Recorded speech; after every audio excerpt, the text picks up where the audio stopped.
Lay comes to the story of Enron from very humble roots.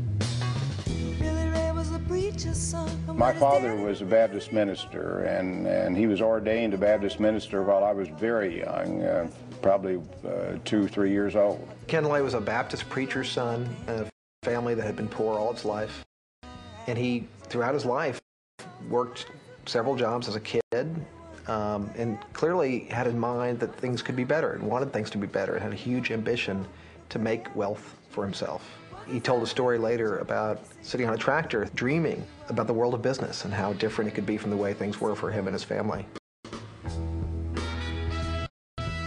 Lay was a PhD in economics, and he became very early on a real apostle for deregulation. He was way ahead of the curve on this. He was thinking about energy markets that would be deregulated, and in particular, a natural gas industry that was shackled by regulation. And he pushed aggressively in Washington to change all of that. Who could ever reach me was the son of a preacher man. In Washington, Lay became part of a new crusade to liberate businessmen from the rules and regulations of government. Government is not the solution to our problem. Government is the problem. The societies which have achieved the most spectacular, broad-based economic progress in the shortest period of time are not the most tightly controlled, not necessarily the biggest in size, or the wealthiest in natural resources. No, what unites them all is their willingness to believe in the magic of the marketplace. That old black magic has me in its spell. The magic power of deregulation pushed Ken Lay to found Enron in 1985. Through a merger of vast networks of natural gas pipelines, Lay thought Enron would be poised to take advantage of the government's decision to let gas prices float with the currents of the market. Ken Lay had a view of deregulation from the standpoint of all the money that he thought could be made. Ken Lay wasn't alone. A couple of Texas oilmen shared his views on how to get government out of the energy business. I think they could sort of understand each other. It was, professional courtesy between a sidewinder and a timber rental snake. Lay was closer to the father, but while he was governor of Texas, George W. Bush was only too happy to make phone calls for Ken Lay. This absolutely has no precedent. This is by far and away the most important major relationship of a presidential family with a single corporation in American history. When Rich Kinder, one of Enron's executives, left the company, Lay arranged for a video Valentine. Rich, I've been asked to think of one thing I could say to you on your departure from Enron, and it'd be this. Don't leave Texas.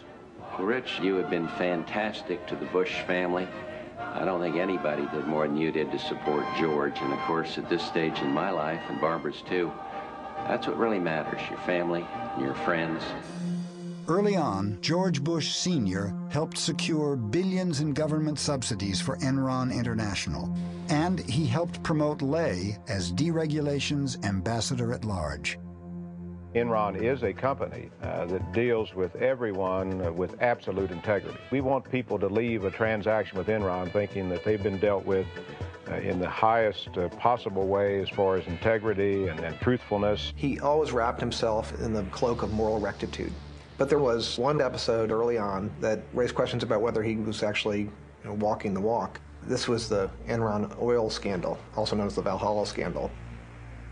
While you were at Arthur Andersen, were you involved in an investigation at a company called Enron Oil? Yes, I was. The issue with the company in 1987 involved the misappropriation of monies by two traders. In 1987, two oil traders made bets for Enron on whether the price of oil would rise or fall. Oil trading is like gambling. Sometimes you win, sometimes you lose. But Enron Oil always seemed to win, much to Ken Lay's delight. I tried to explain to Ken Lay the tremendous risk that you have in that market. You can lose 10 times your original investment. A veteran trader, Mike Muckleroy, was suspicious of Enron Oil's steady, high profits. Well, this oil trading business had profits that nobody could really understand, and in fact that many of Ken Lay's lieutenants questioned. They said this business can't be making this much money legitimately. Something weird is going on. Something weird was going on. The first hint came from an anonymous tip about the president of the company, Louis Bourget. Bourget had taken some $3+ million of corporate funds and put it in a personal account of his. There were offshore accounts, phony books, and a trail that led from the company's treasurer, Tom Mastroeni, to a mysterious Lebanese speculator no one could find, M. Yass. What name did you suspect that was? My ass, you know, and M. Smart. I said, that's Maxwell Smart. I mean, these guys are playing games. Bourget and Mastroeni were summoned to Houston. First, they presented falsified bank records to Enron. Then they admitted they had diverted company profits to personal accounts. It was brought to the attention of the Enron board. Auditors were brought in as well to look at the whole thing.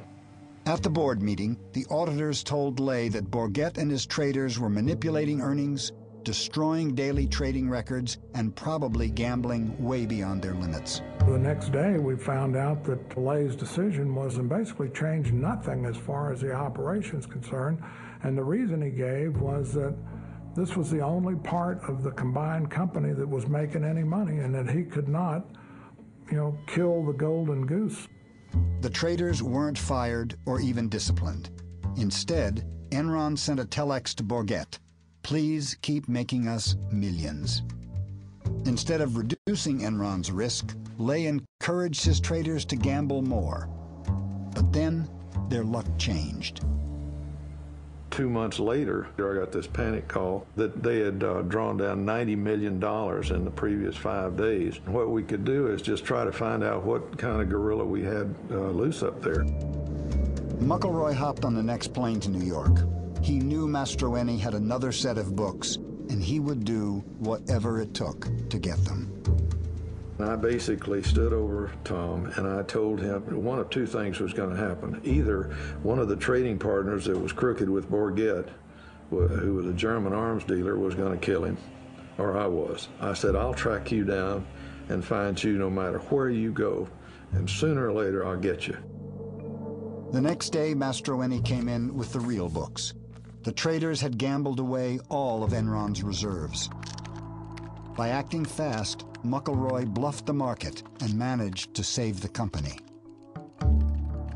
After Valhalla, Ken Lay maintained that he had been shocked that the traders had gambled so recklessly, but Ken Lay had known all along about the risks that were taken. He had seen the reports warning him about the traders' behavior. Since the fall of Enron, Ken Lay has said he can't be responsible for things he didn't know about. Sounds like what he said about Valhalla.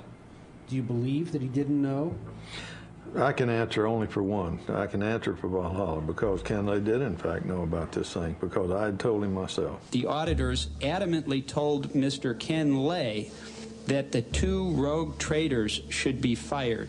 Lay read the report and he read his budget and estimated how much the 2 rogue executives made, and if they were fired, what he could lose. My conclusion was that this guy is a guy who puts earnings before scruples rather than reacting to the dishonesty right in front of him.